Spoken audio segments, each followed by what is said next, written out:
Ladakh is a mountain desert across the Indian Himalayas. In the rain shadow of the mighty mountains, it's so high and dry that it's often called moonland. It looks more like a moonscape or a Marsscape. Well, this one is a picture of the Mars. Often called Little Tibet, this region remains landlocked, cut off from the rest of the world for half the year. Temperatures range from -30 to +30. Hi, I'm Sonam Wangchuk, a simple indigenous tribal from this remote Ladakh. I was born in an even remoter tiny village of 5 households. But that was a long time ago. Today, my village has grown 100% to become a village of 10 households. Perhaps still a little bit smaller than your city. We had no schools in our village, so I learned from the farmers, from the rivers, trees, animals, and above all, from my mother.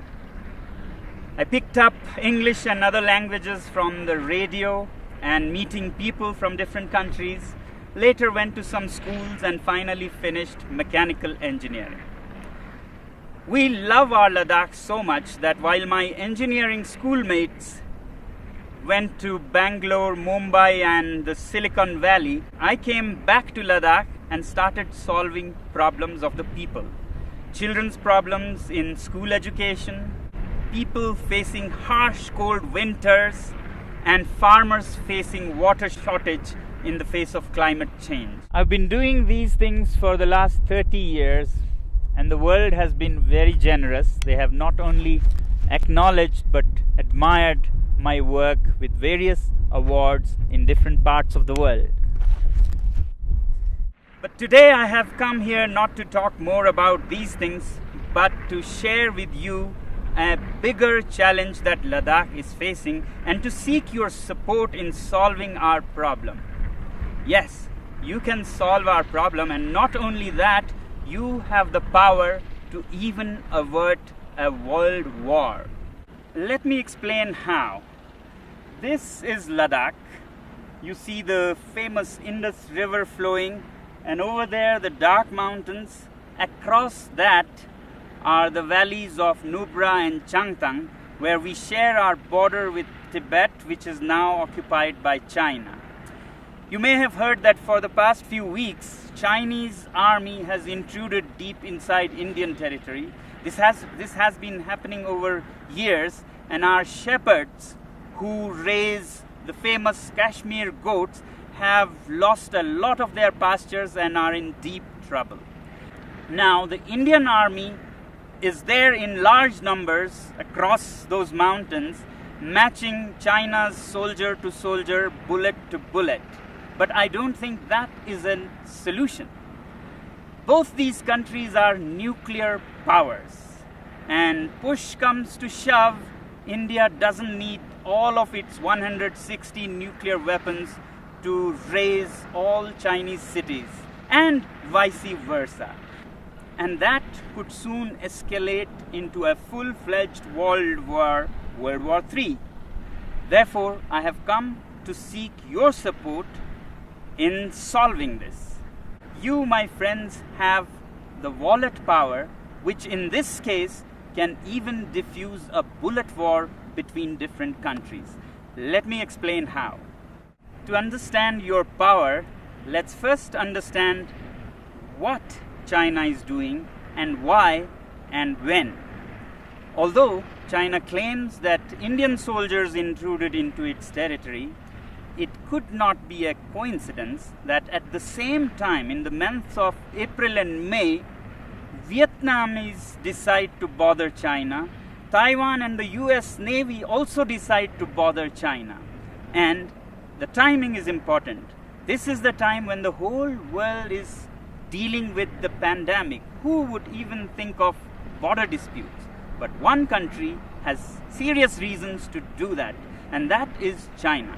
China, being a totalitarian regime, fears not so much the bullet power of India or the US. What it fears most is its own people. the 1.4 billion people that work like bonded laborers without many rights and enrich this regime, when they are angry, there's a situation for an uprising, a revolt. And today, after the COVID pandemic, people in China are furious with their government for how they handled the pandemic. Chinese businesses are shut, factories are shut, unemployment reaches 20%. And it's time for an uprising. And that's when China picks up fights with several of its neighbors to divert the attention of angry citizens from the economy to nationalism. And this is not the first time China is doing this. From 1958 to 62, during the worst Great Chinese Famine, when people in China were very, very upset, Mao decided to invade India. And now Xi is doing the same thing again. Well, this is the simple analysis of my simple tribal mind. If this be the case, then we, the citizens of the world, should use our wallet judiciously and hit China where it hurts most, the economy. If enough people around the world decide that we will no longer buy Chinese goods and sponsor this regime, then that will see their worst nightmares coming true. And I think this is the only way we can bring the Chinese regime on the discussion table for peace dialogues. We must always clearly remember that when we say China, it's the regime and not the civilization, not the people. In fact, the Chinese people are themselves the greatest victim in this. And that's why, my friends, I've come to seek your support. We use so many Chinese products, software, hardware, from apps and software that sends millions and millions of dollars to China to products like clothing, phones, computers. If we boycott these goods, it'll send a clear message to China that the world is not happy with you. But is it right to boycott goods from a particular country? When normally not, when it is among equal partners. But my simple tribal mind says that China is not a normal country. If the world was a club of peaceful sheep, China is a wolf in sheep's clothing. It doesn't respect the rules of the game. It's a totalitarian regime run by a clique. It's not representative of its people. In fact, its people are just an instrument for its expansionist ambitions. It doesn't respect international customs or bodies like the WHO, and we saw because of its behavior how the COVID spread so much and caused so much suffering. Yet, we, the people of the world, also have double standards. We overlook everything and just want trade with it. In 1947, China gobbled up Inner Mongolia. We were silent. We wanted trade. Later, Tibet, with its 6 million Tibetan Buddhists, were annexed. We were silent. We wanted trade. And then Xinjiang, with its 10 million Uyghur Muslims, were gobbled up. We were silent. We wanted trade. In fact, 60% of today's China is occupied territory. But we overlook that because we want trade. But the biggest victims of this regime are the 1.4 billion Chinese. They work like bonded laborers, have hardly any rights, and if they raise their voice, they disappear. China has already blocked and banned Twitter, Google, Facebook, and keeps its people from all the information of the free world. And now with the Belt and Roads Initiative, China is laying a debt trap around the world. Already, countries like Sri Lanka have lost their land as they couldn't pay the debts. Pakistan is soon becoming a colony of this kind. In Africa, Djibouti has already lost its land for China. Countries like Tonga have debts that amount to 44% of its GDP. After Asia and Africa, they're soon arriving in Europe, where assets are being built all over Central Asia and Europe with loans from Chinese companies and contracts given to Chinese companies with very high rates, and when you can't repay the loans, you lose your land. To my simple tribal mind, these belts and roads are the veins to suck the blood of the world, to send finished Chinese goods and to suck resources and money from around the world. But we overlook all these facts because we are addicted to cheap Chinese goods.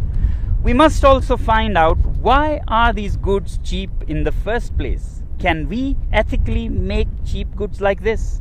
Well, they are cheap because the labor is low paid, labor laws are hardly there, and natural resources are plundered like there is no tomorrow.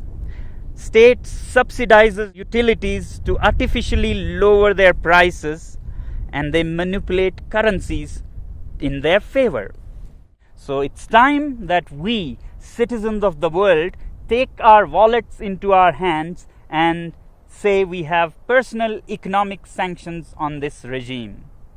And yet in the free world, we have the double standards to say that if our own country has environmental and human rights restrictions, we move our factories to China. Well, aren't Chinese people human beings with human rights? Isn't nature in China a part of this planet? Now, some people would ask, is it practical? How can we manage without Chinese goods? And what are the alternatives? Well, if we are determined and give enough time to businesses and industry, things will adapt themselves. So that's why I say boycott made in China, software in a week, hardware in a year. So your software apps like TikTok, Hello that you have on your mobile phones, you can immediately uninstall and uninstall in millions so that China gets a message. As for hardware like phones, computers, clothing, we take a year and slowly choose products sourced out of the free world. And my simple tribal analysis says that if you give time and clear determination, then businesses will adapt. A new ecosystem will develop where there'll be enough goods to cater to people who don't want to buy Chinese goods. Just like vegan people or Jain community, they don't eat certain things, they don't go hungry. Businesses adapt and they get what they want with time. As for replacements and alternatives to Chinese goods, I really don't think that we need an alternative for everything. We have been buried under cheap Chinese goods. We have made our houses into museums cluttered with cheap things that we don't even need. Why do we need 10 pairs of shoes? Why can't we do with 3 pairs of shoes made very nicely by local craftsmen? Why do we let these goods pollute our rivers, lakes? Can we learn to live simpler? These lockdowns have actually taught us that we can be happy with much less. So can we also think out of this box and talk about a simpler life with local products? If you want to learn more about how to live happily with simpler lives, please look up our movement, ilivesimply.org. You may not agree with me, but if we keep appeasing China because of our addiction to trade with it and overlook everything else, my simple tribal mind says that we might even be repeating history. How in the late 1930s, the British government led by Chamberlain kept appeasing Hitler and giving in to its demands, finally led to the Second World War. If we continue on the same path, we might either be leading the world to a third world war or a world dominated and colonized by China. Let me help you understand further what our addiction to trade with China can land us into. Here's a story of the great Indian monkey trap. Man puts a sweet bait into the pitcher and then ties this pitcher to a tree with a very small opening. And the monkey comes, puts his hand into the pitcher, grabs the sweet. As it closes its fist to grab this bait, the opening is so small that a closed fist cannot come out of its mouth. But the monkey does not understand that all it has to do is let go of its little booty to free itself from slavery. It struggles and struggles to get its hand out, but doesn't open its fist and let go of the bait.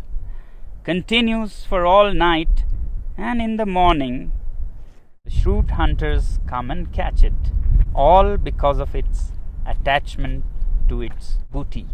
I hope we are more evolved than monkeys and can let go of such baits.